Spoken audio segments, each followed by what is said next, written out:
Hi, and welcome everyone. I'd like to call to order our June 16th meeting. The time is 7:13 p.m. I'm currently serving as acting board president while Dr. Ortiz is on maternity leave. We all wish her an easy delivery and a healthy baby. We'll start with a pledge of allegiance. Please join me.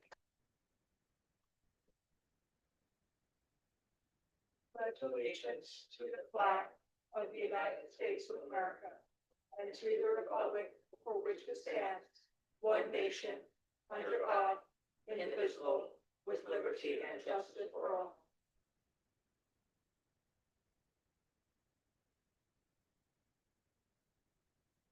Let the record show that we have Theda, Alex, Catherine, and Vadim here with Esme absent. If I could get a motion to approve the meeting agenda.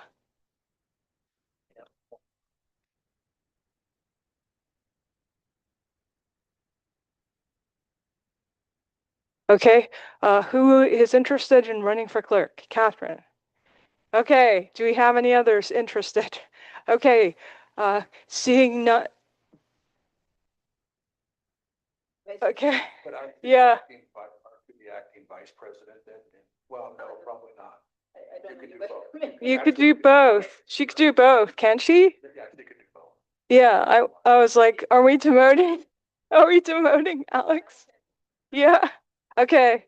Yeah, I don't think we need to vote. I think you can be both acting vice president and clerk. Is that okay with you? Okay, great. Thank you very much for assuming this dual role.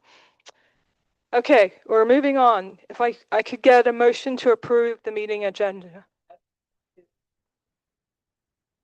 The agenda with the following corrections to pull 9.3 from the consolidated.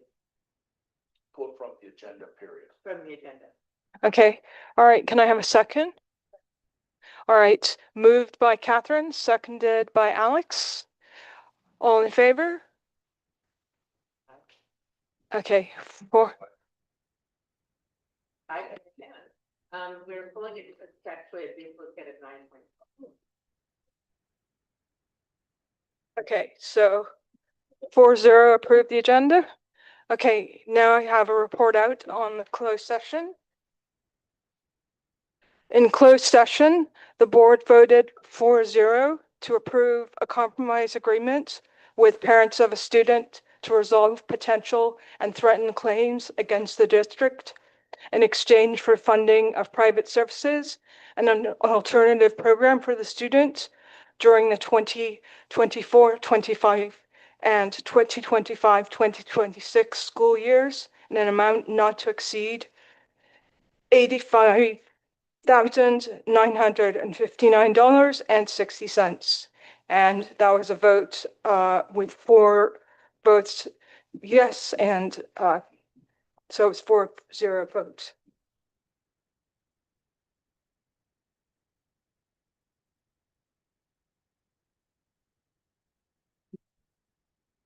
Okay, do we have any communications from not in the agenda? Okay, seeing none, we move on to resolutions and recognitions. Both resolutions are regular annual resolutions. So our first resolution is for recognition of Juneteenth, which is the recognition of the abolition of slavery. Do I have a motion? I move that we approve the resolution on recognizing Juneteenth. So do I have a second? I'll second. Okay, moved by Catherine, seconded by Vadim. Any questions you need to ask in order to vote? Please raise your hand. Any comments you need to ask in order to vote? Please raise your hand. Okay, all in favor? Aye. Okay, 4-0 in approval of 8-1. Our next resolution is a resolution authorizing delegation of authority to sign official documents. This is our annual resolution empowering the superintendent to carry out his responsibilities for the 2025 academic year. We delivered his positive evaluation last week, so this is one of the routine steps that follows and is part of his contract. Do I have a motion? I move that we approve resolution 24/25-47. Second? A second. Okay, moved by Catherine, seconded by Vadim. Any questions you need to ask in order to vote, please raise your hand. Any comments you have in order to vote, please raise your hand. Okay, all in favor? Aye. Okay, 4-0 approval of 8.2. Okay, now we're at the consolidated calendar. As noted, the duplicate entry was removed. Does anyone want to pull any items from the consolidated agenda because they need to ask questions or make comments in order to vote? Yes. I'd Okay. like to pull 9.5, 9.11, and 9.16.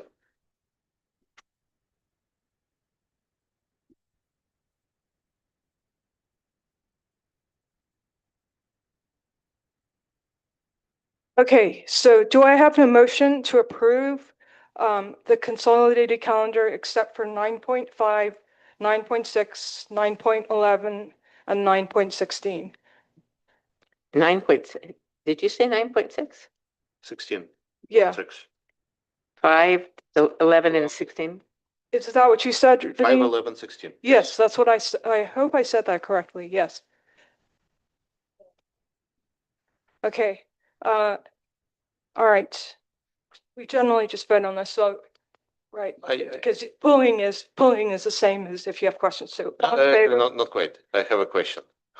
Okay, Besides pulling it, as I was looking through them, it's difficult for me to make judgment on various contracts, especially related to special education or like medical needs, because they're all, to me, they're all read in isolation. They are small contracts for various types of evaluations. And I did the list. It's like Arrow Health, Brightline, Nugent, Morgan Autism, Stanford Psychiatry, Dr. Sign, Empower HSR. So there's 7 different contracts. And I don't have a big picture of how all of the services fit into kind of like an offering that we as a district provide. So I guess my ask is, can we have, I'm fine voting now, but can we have that overview? Catherine mentioned it's like a matrix as far as the services. I believe so, yeah. The director in place, that's probably would be one of the first things that this person needs to do as far as the board is concerned. The way that these contracts work typically in the school district, that as an IEP team meets and as services are agreed to, then the special education office will work to find those services for that student. And so these contracts are individual in the sense they go towards individual students. These IEPs take place all the way from September until May, usually. And so that's why we get a lot of this. But I would agree that it is challenging trying to keep track of all of these. But the nature is, these happen as a result of IEP team meetings that happen throughout the course of the year.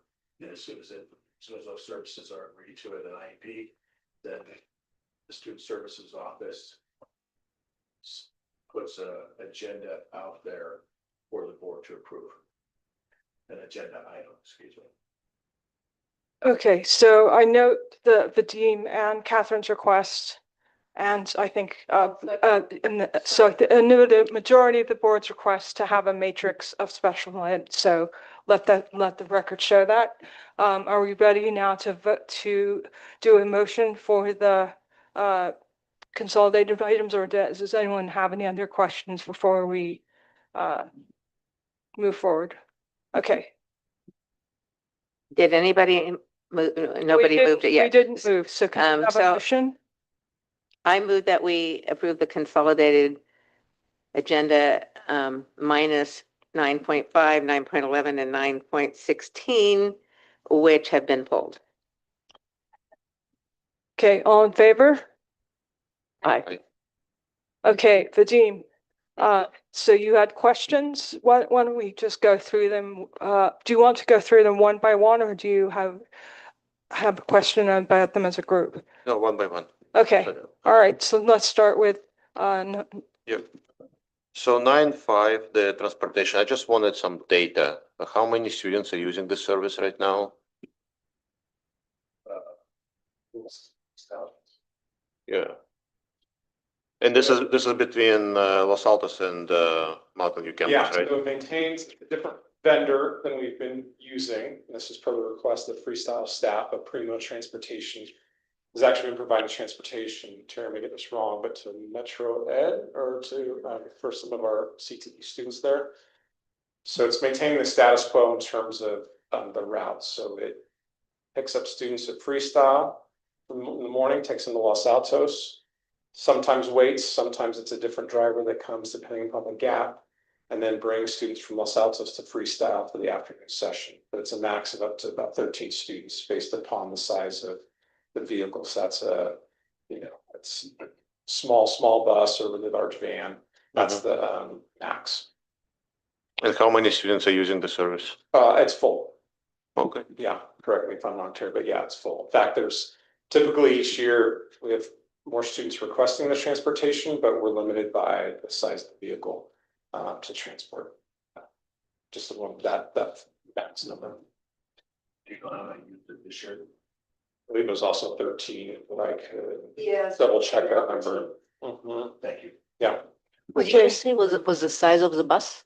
say it again. What did you say was the size of the bus? I'm just reading the contract. It says up to 13 students. Okay. So that's the maximum capacity based on the vehicle that's used in the quote.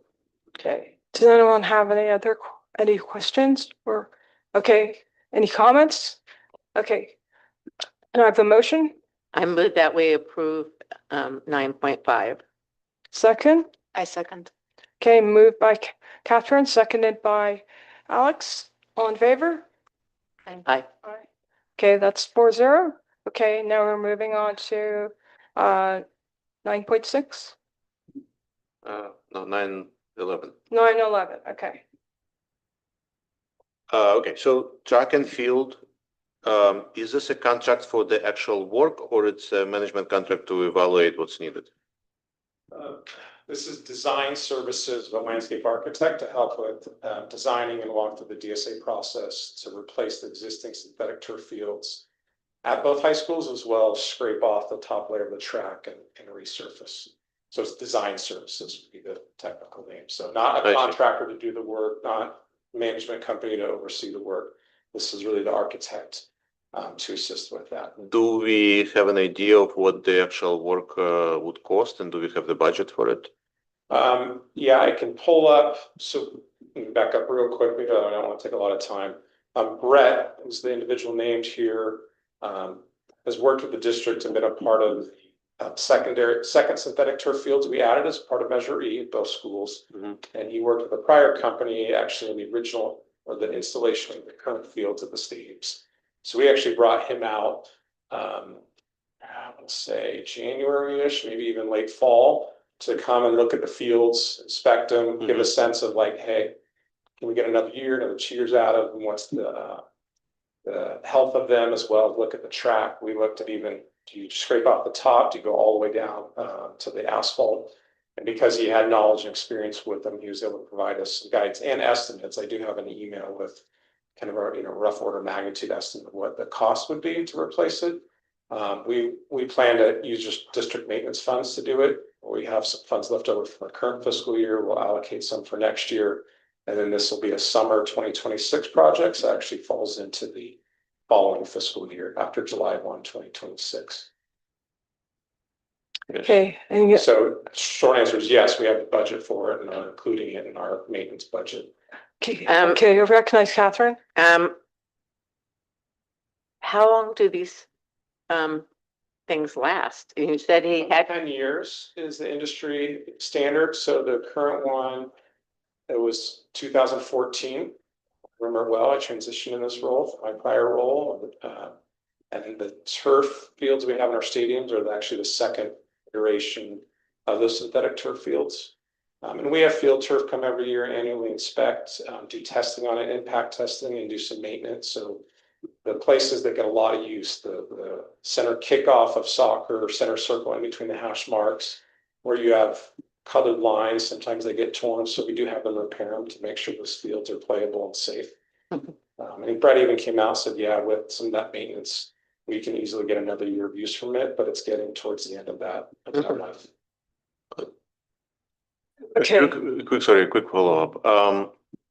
If this is replacing the turf, right? Why do we need design? It seems like, take the old, layer on top the new. I saw the discussion, right, that we don't need to replace completely. We can just sort of, and previously we've talked about contracts, like there was a question, why do we have only one bidder? And the answer was, well, it's because it's been pre-negotiated.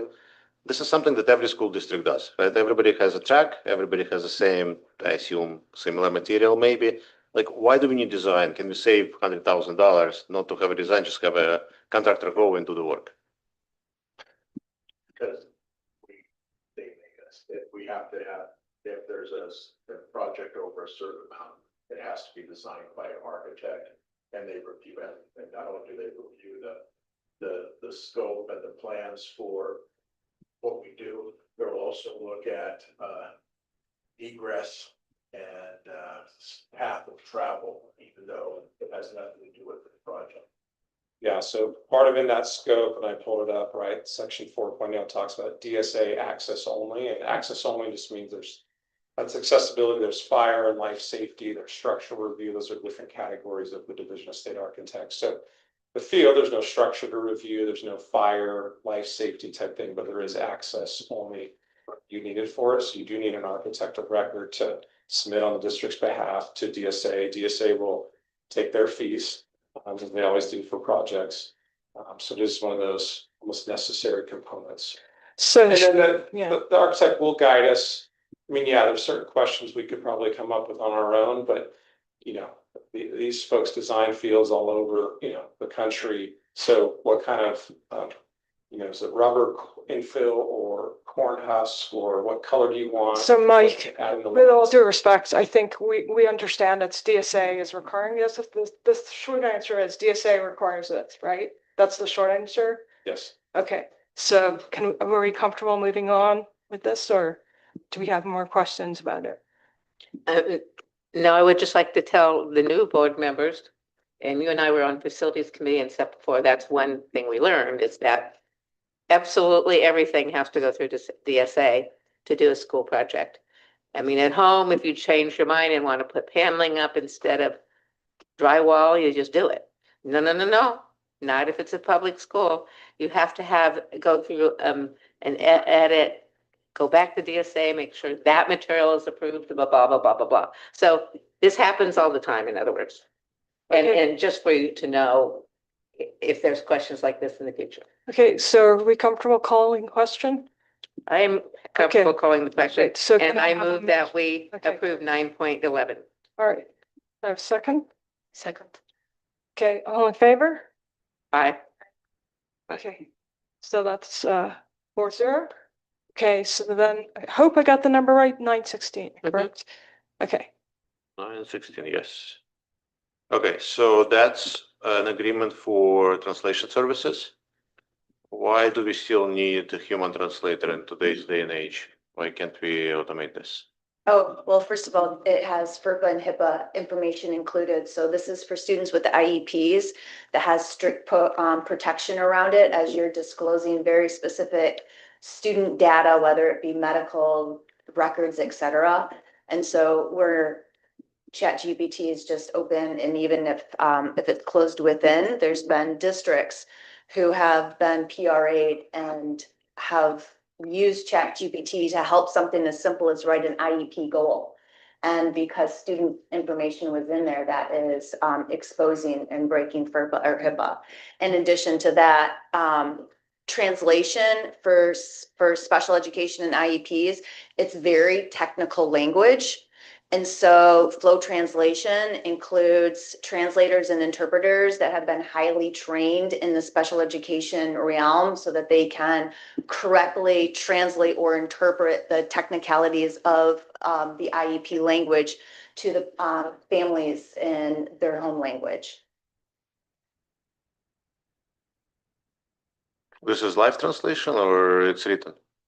It's both. So sometimes we need translation of the actual psych reports, IEP reports. One example is we have a family that was Ukrainian that we were having to do all translations for. And that includes the IEP, the psych report, and the meeting. Sometimes it's just translation for the meeting itself or report itself. So it really depends on what the family's needs are and what part of the IEP process we're in, whether it's just an amendment meeting, an in-person check-in IEP meeting, or a full triennial. Okay, I would Okay. like to encourage us to look for services that are HIPAA compliant at their enterprise level, or something that's not public, obviously, because I think it can be done as well as a human translation, if not better. Noted. Okay, are we ready to have a motion? I move that we approve 9.16. Okay, okay, moved by Catherine, seconded by Alex. All in favor? Aye. Okay, so that passes for 916 passes 4-0. Now we move on to business action items. The first one is 11.1. This would move a board meeting from Tuesday, October 14th to Monday, October 13th to avoid a conflict with the Foundation Phonathon. This meeting was originally moved to Tuesday to avoid Columbus Day, but Columbus Day isn't a state holiday, so MVLA has school. So do I have a motion? I move we change the schedule as stated. I second. Okay, moved by Catherine, seconded by Alex. Any questions you need to ask in order to vote? Please raise your hand. Any comments you need to make in order to vote? Please raise your hand. Okay. All right, all in favor? Aye. Okay. So the next is the MOU. 11.2 is MOU, Me Too. Well, actually, you should talk about that since it's your. Actually, and if you want to ask questions, I'm sure Leila will be happy, but this is to put our CSEA, our classified, and also our unrepresented employees on the same pay increase as our certificated employees. It's a little unusual that we do this mid negotiations, but there was some the CSEA president got a late start on things. In fact, she was only recently elected to the presidency, and they did not start negotiations until after that. And this is in alignment with past practice of having everyone receive the same pay increment. Okay. Do I have a motion? I move that we approve the MOU. I second. Okay, moved by Catherine, seconded by Alex. Any Right. questions? You have a statement. You go first. Any questions you need to ask? Yeah, Okay. what do other districts do, and how did the 4% go with other districts? It's very, very, very competitive compared to what other districts. Some districts gave smaller compensation increases, but it also came with numerous staffing cuts. That's for non-community funded districts. I don't know what other community funded I districts. mean, local districts, like for comparison, it makes sense to compare to local. Like, what does Palo Alto do, Los Gatos, Saratoga?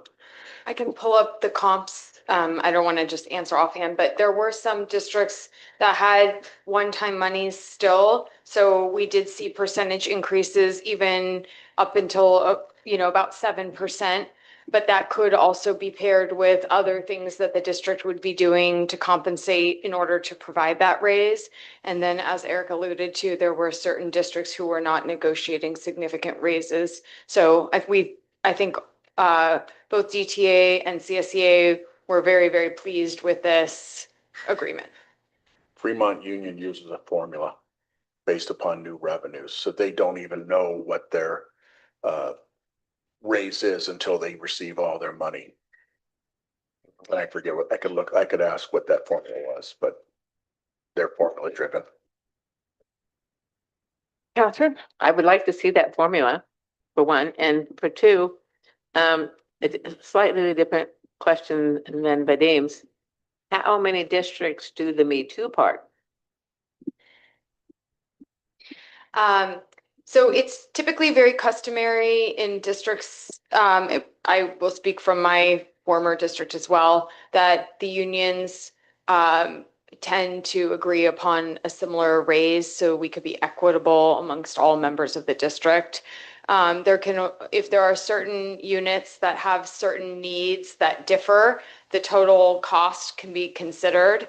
It has been a very long-standing practice here. And I can say from my professional experience, I tend to see that in other districts as well as my colleagues report that they do the same. So it creates an equitable environment for all and really honors everyone's work and that we're collectively here for the students. I have a follow-up on that, and that is, in our district, I've seen it almost always happen that DTA goes first in their negotiations. So basically, the Me Too's are like stated here. CSEA and unrepresented take that. Is that usual also that the teachers go first?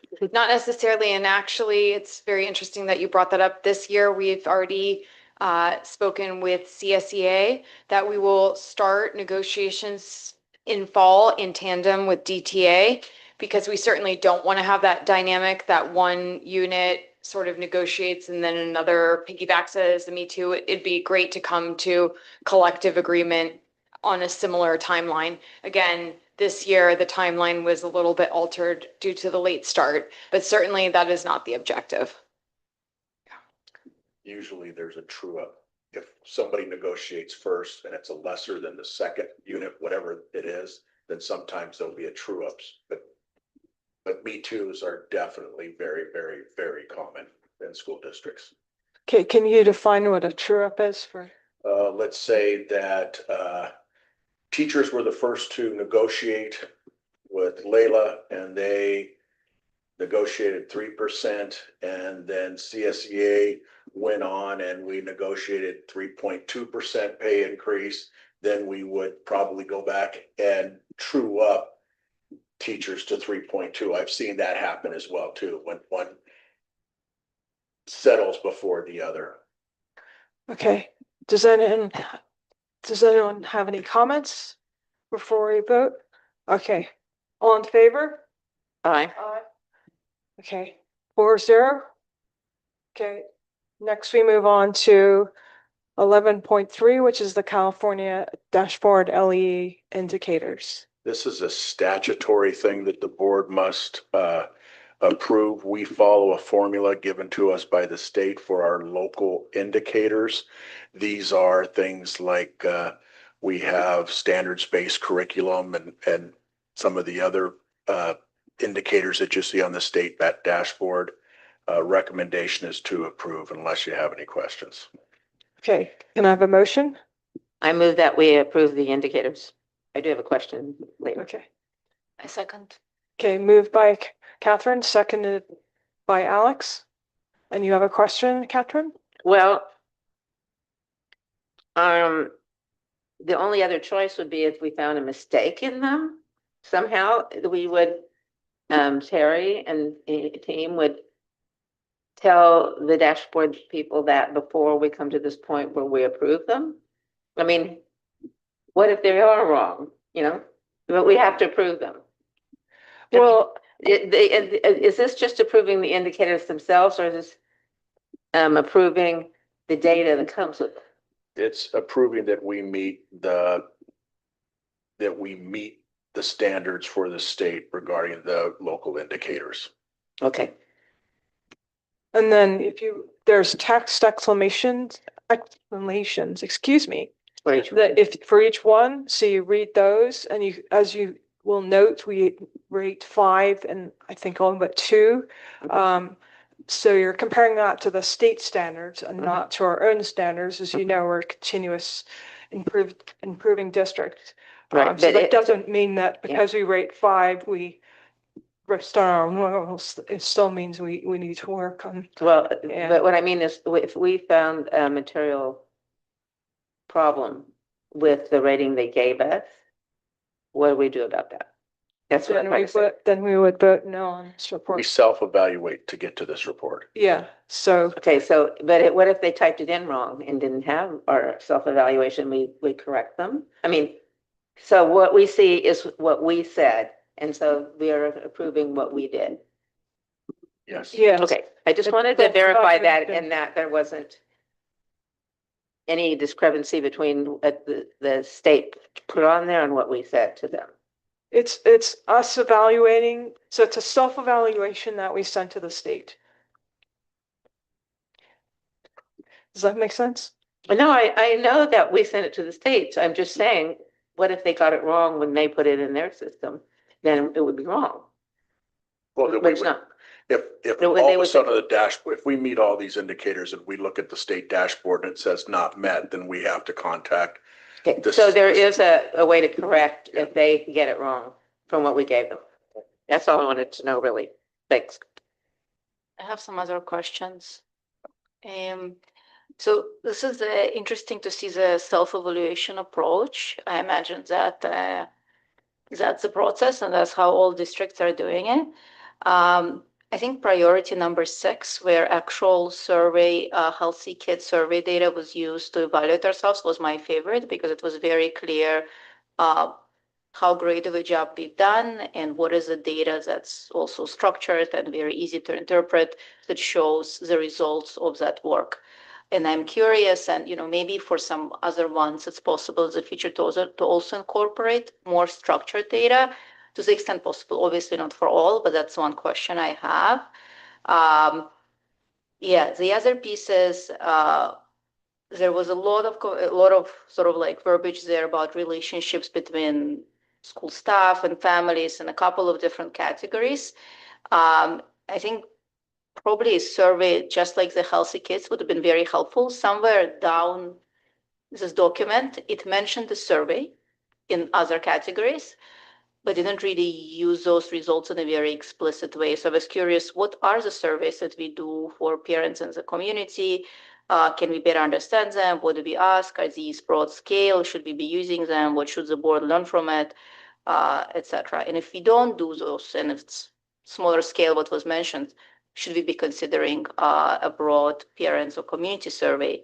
One of the things that I noticed is that there is a lot of conversation here about going to various councils and meetings to seek community input, which is extremely important. And everyone I go to, I actually absolutely love and think it's extremely valuable. But I also noticed that these meetings typically are more informational as opposed to seeking input, unless it's the only input seeking one I've been to was a trustee maps.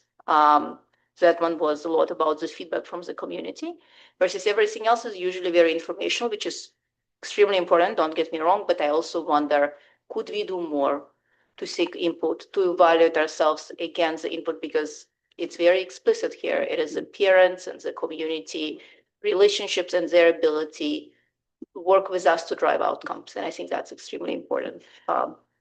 So 2 questions, where else we can evaluate ourselves based on data, and B, how can we better seek the input of the community, or maybe we do in some fashions that wasn't as clear here, at least to me. Alex, I think you have some great points on Lisa. If you want to agendize that for a future meeting, let's talk about that more We deeply. can do that. Yeah.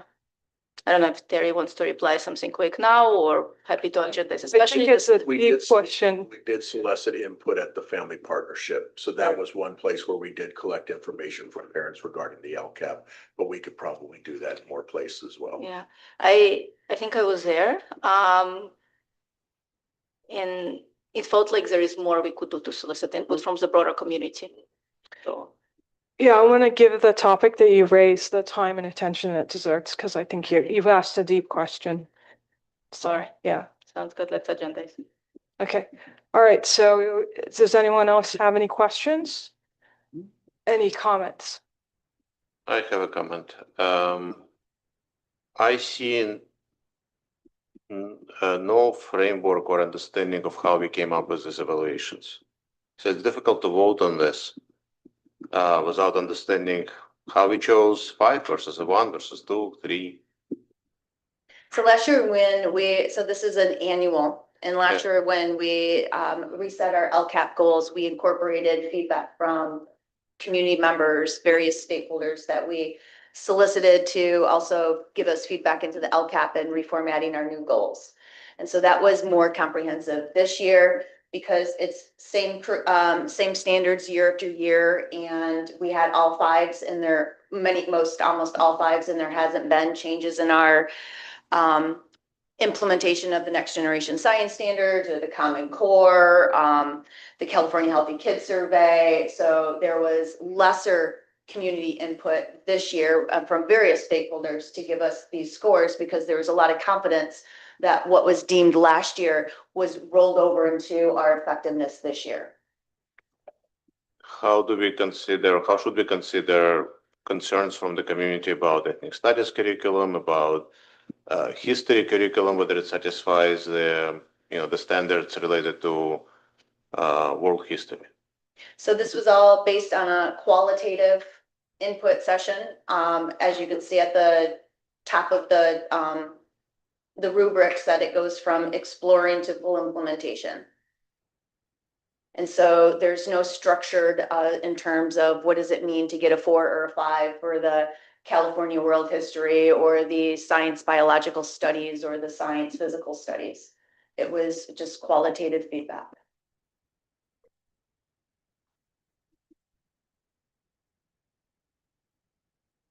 Okay, let's call the question. All in favor? Aye. Aye. Yes, aye. Okay. Are you gonna vote? I'll abstain. I have Okay. no way of voting for. Okay, so 3, 0 abstain. Okay. All right, so next we move on to the superintendent's contract extension. Budget, it says budget. Oh, sorry, I'm looking at sorry, I skipped a thing. This is our formal vote on the budget that our finance department presented at the last board meeting. Thanks to Mike Elvis and his team for all of their hard work. Do I have a motion? Motion to approve.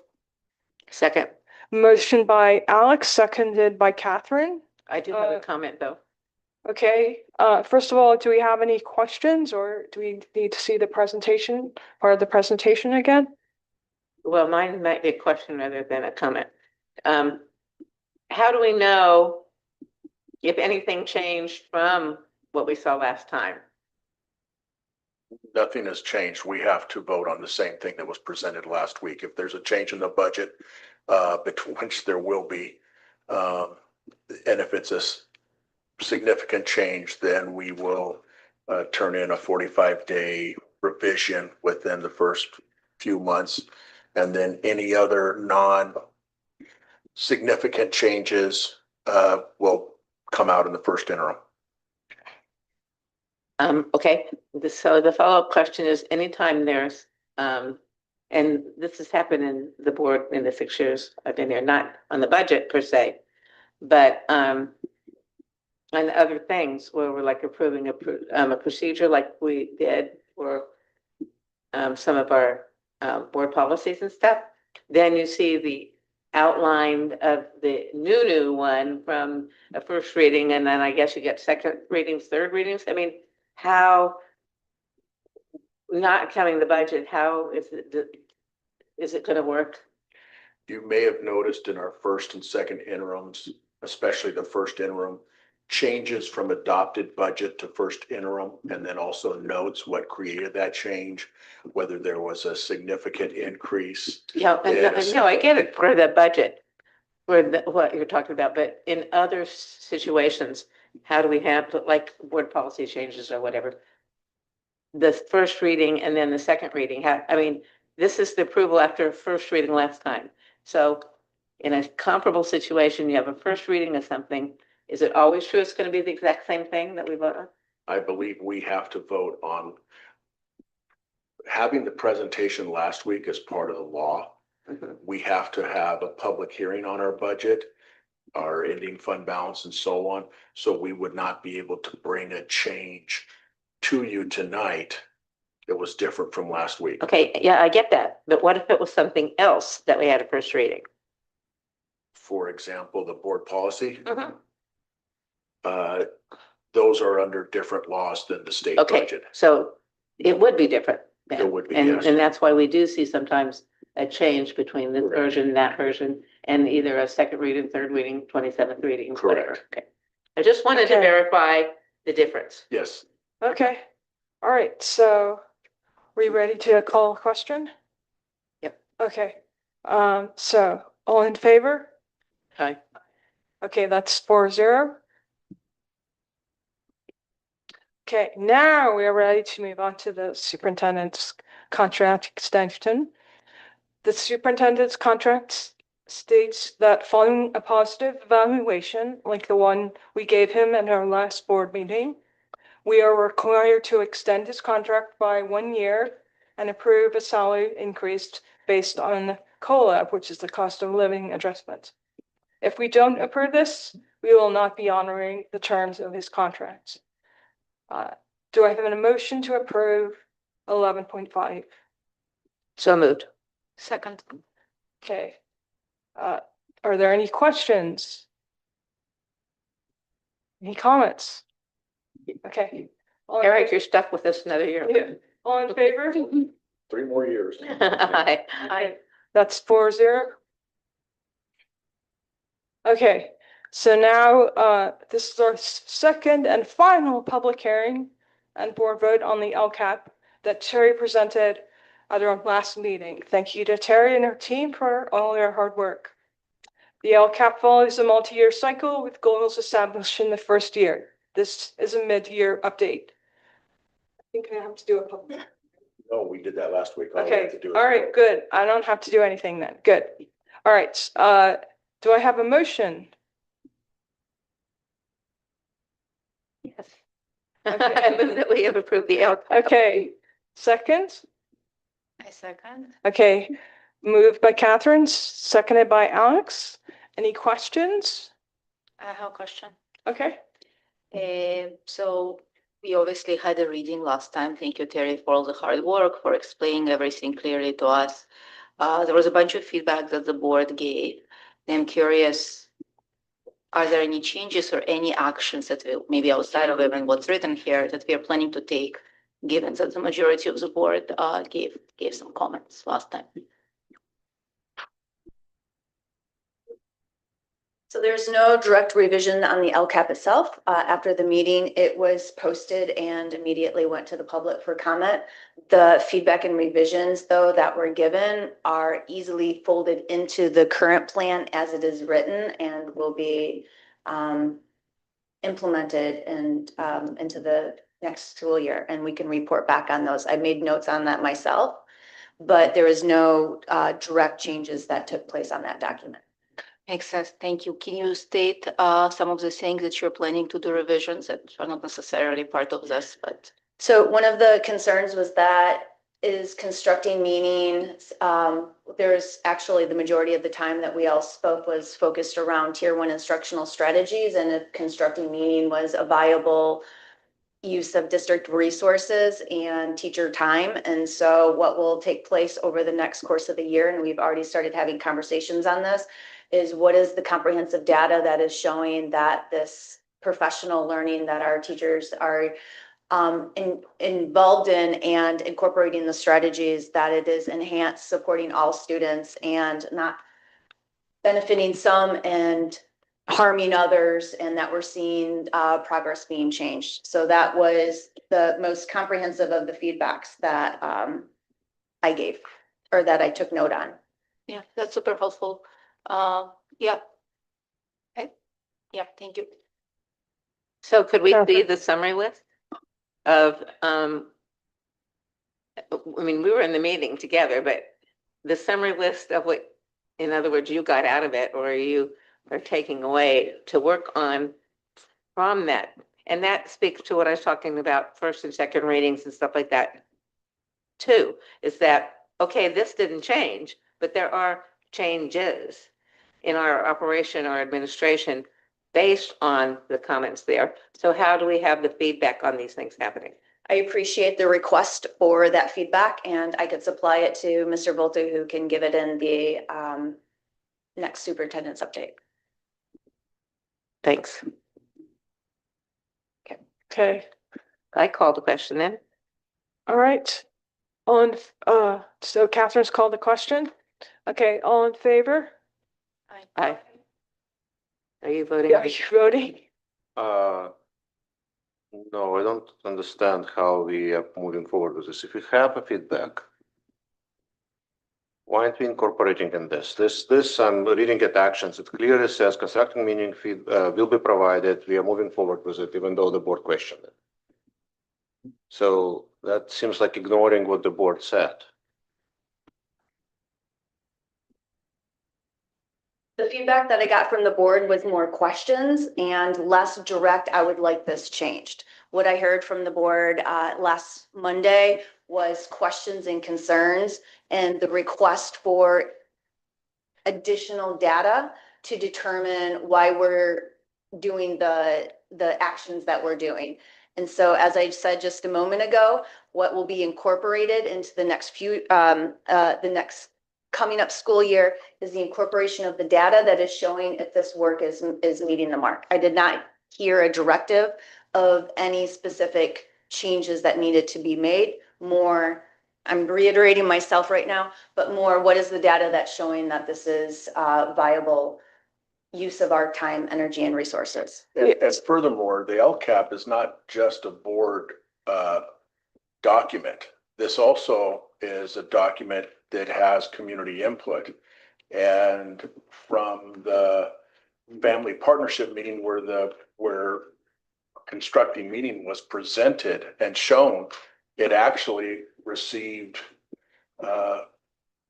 significant level of compliments. So this is not just a board document. This is a community document where we have to get the input of our labor units and the public, our DLAC committees, and so on. So this is not just a board plan, so to speak. Yes, it needs board input, but if you vote against it, then in a way, you're voting against the input that we received throughout the course of the year from these different groups. So I actually went back and listened to the video because Catherine asked me to. And I did hear concerns about constructing meaning. I heard questions about, if it works for all levels of students. And I think that is something that is a question that we need to look at. However, I'm not sure how it belongs in the LCAP, which is a general document that we're required to pass. But I did hear that very clearly from the board, and I think, Sherry, I think you heard it very clearly from the board that we had questions and concerns. Absolutely. So- And as stated, I've already communicated that to a small committee that I met with last Yeah. week about what your conversation and your feedback was around the tier 1.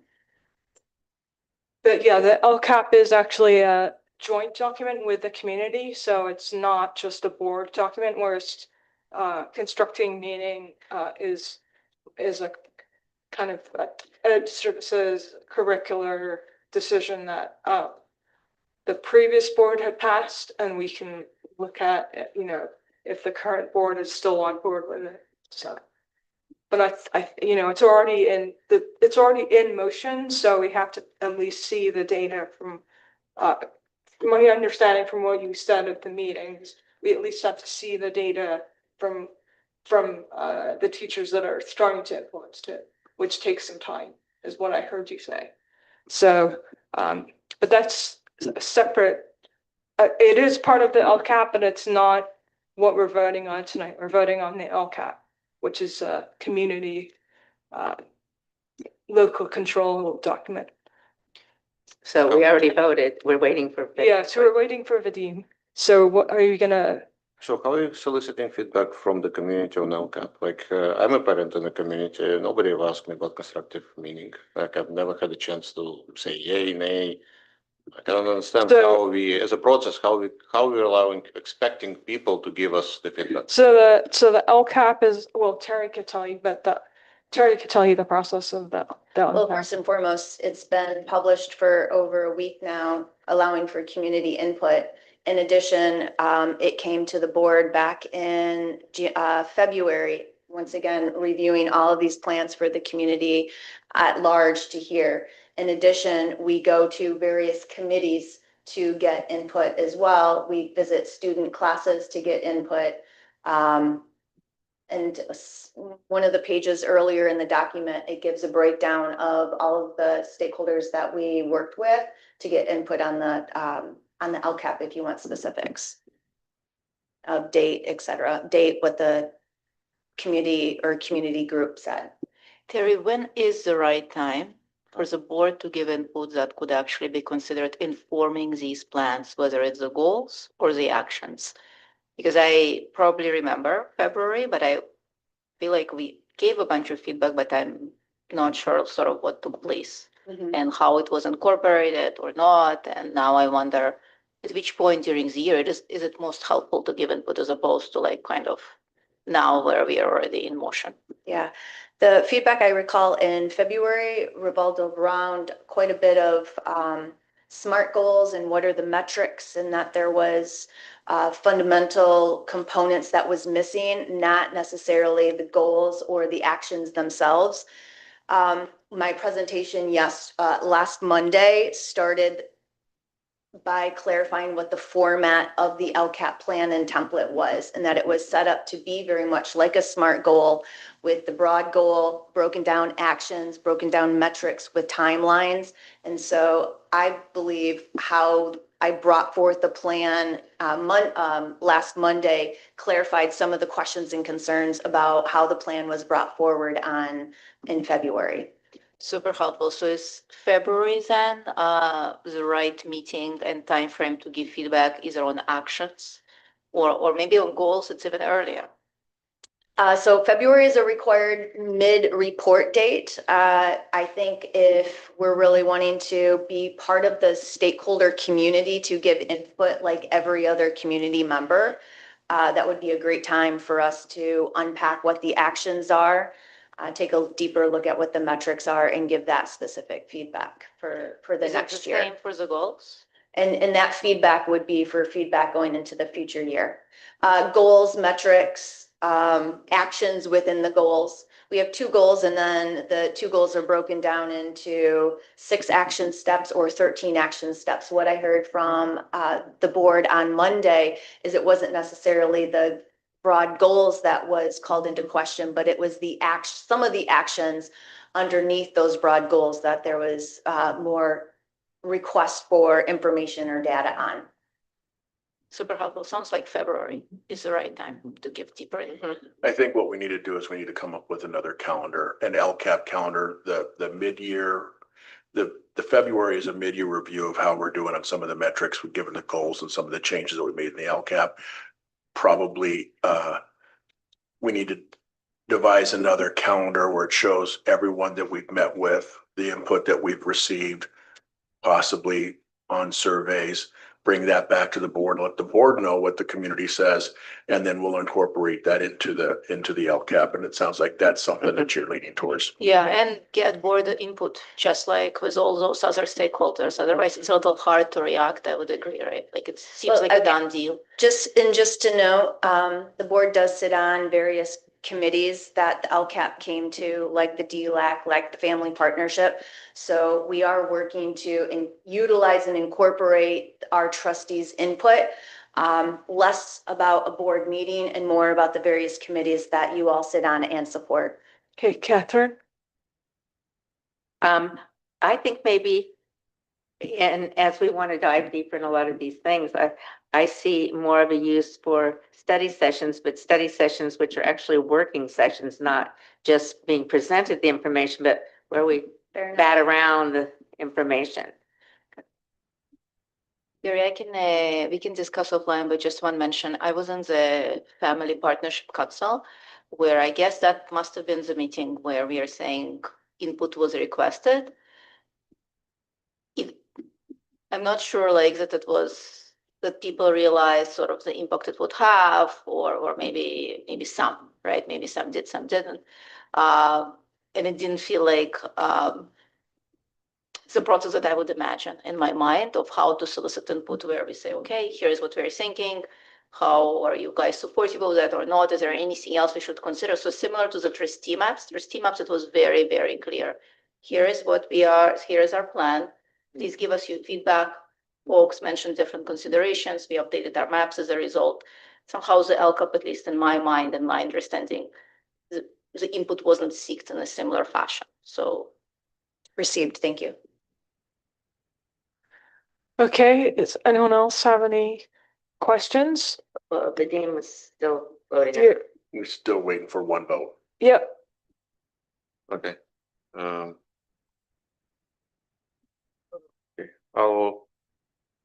What are we, so we are voting for approving this document? What's, We have three Yes. yeses right now. We have but three yeses. what are we voting for?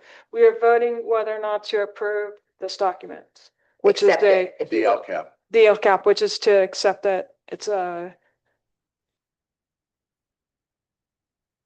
Okay. And I'll vote in favor, but okay. we'll take it the consideration that February is when we need to bring things. Okay. Okay, so noted that February is when we need to do things, and also that we need to have a more clear, perhaps a study session or something about the LCAPs where we learn how it's created, and also have questions about possibly how it's presented. Yeah. Because it is an important document that we're supposed to, that the community, including us, is supposed to create. Yeah. So,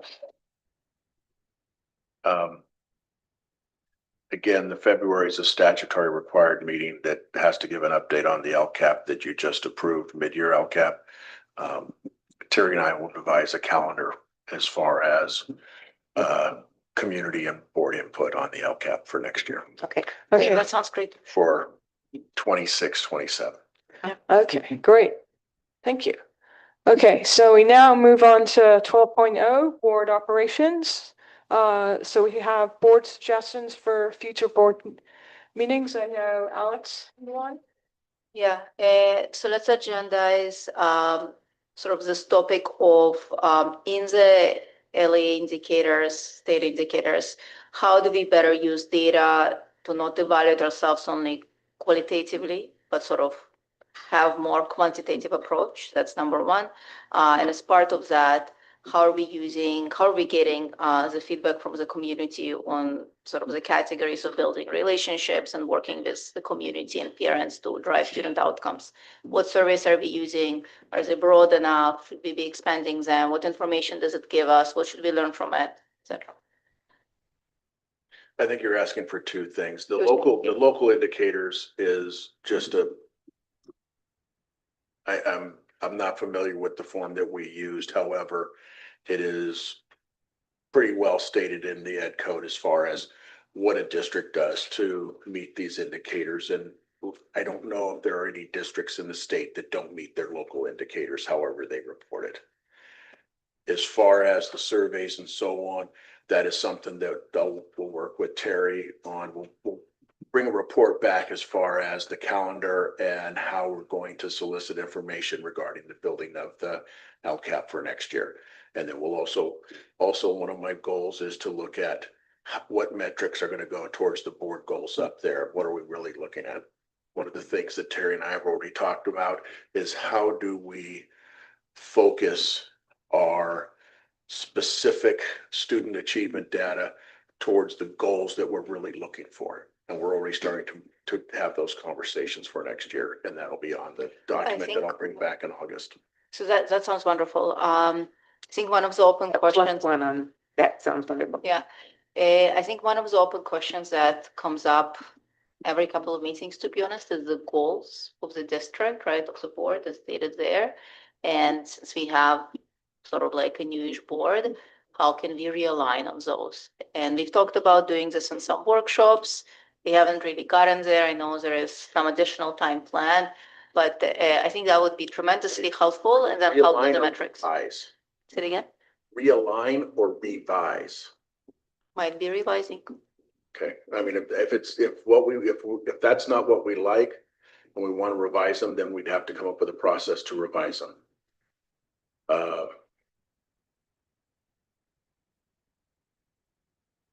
I think is We what. may I think end is what up you're with some talking about. similar ones and maybe some pieces will be different. Okay, What's the best way to approach this? give me some time. Okay. It's a challenge because you have a previous board that spent a good deal of time on those goals and went through a process to approve them and then to revise them.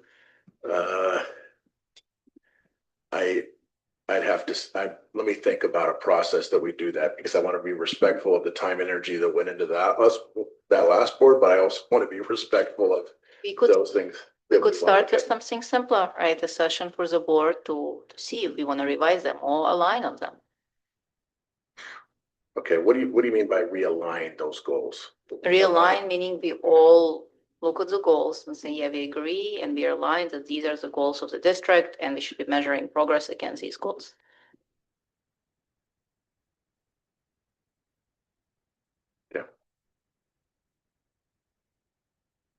I don't know how we have this on our list of board suggestions, but I would kind of like, I'm really into matrices, but I was a mathematician and a computer scientist, so a matrix of the ways we do communicate, because I think it's the big C, communication all the way around. How do you communicate things to us compared to your staff, compared to the community? How do we communicate besides our board minutes and this and that with the community? I mean, I know some of them, but then I find out there's this other newsletter I didn't know about, or I find out, that the sports teams interacting with people. I kind of like to have like a map or a overview of how everybody's communicating with everybody. I don't know how possible that is, but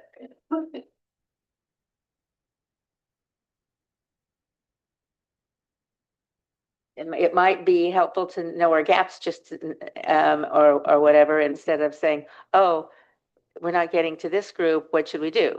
Well, if we knew the different things that were happening in general, we could say, wow, why don't we communicate with that group like this group? Or why don't we combine these two groups? Or, I mean, there's so many, there's 4,500 students to communicate with, all their parents, all the special programs, the freestyle, the CTE, the everything. We have a lot of people to communicate with about a lot of different things. I just feel kind of, I don't know if it's not spaghetti, but I just feel like I don't have a control in my mind of how we're communicating everything to everybody. So I think that kind of connects with your broader point, which I heard you say, Alex, which is about surveys and how we survey parents in general. So I think that was sort of communication slash how we ask them, right? Because we not only communicate outward, but we also want them to communicate with us Yeah, what they that's the have to say. So both of those things. Are there any other suggestions? not for now. I think Okay, we we're already pretty have full. staff busy enough for like the next Okay. 20 years. okay. So now we move on to Eric, do you have any communications or correspondence? Nope. Okay, how about any legislative updates? Other than the Senate and the Assembly has passed their version of the budget, so they'll get paid. because had they not passed it before yesterday, they would not have gotten paid. And everything that I've read since they approved it is that it's still not the approved budget because now the big three will get together and figure out what the actual budget's going to be. And hopefully that's before the end of the month. Okay. All right. So we do not have a closed session, right? Okay, so we are going to move on to adjournments. Our next meeting is, Oh, sorry, we have, sorry, our next meeting, see, need practice. The next meeting will be on Monday, August 4th, open session, 7 PM, right here in the boardroom. Okay, woohoo. Okay, so now we move on to the motion to adjourn. so moved. Second. Okay, so moved by Catherine, seconded by Alex. All in favor?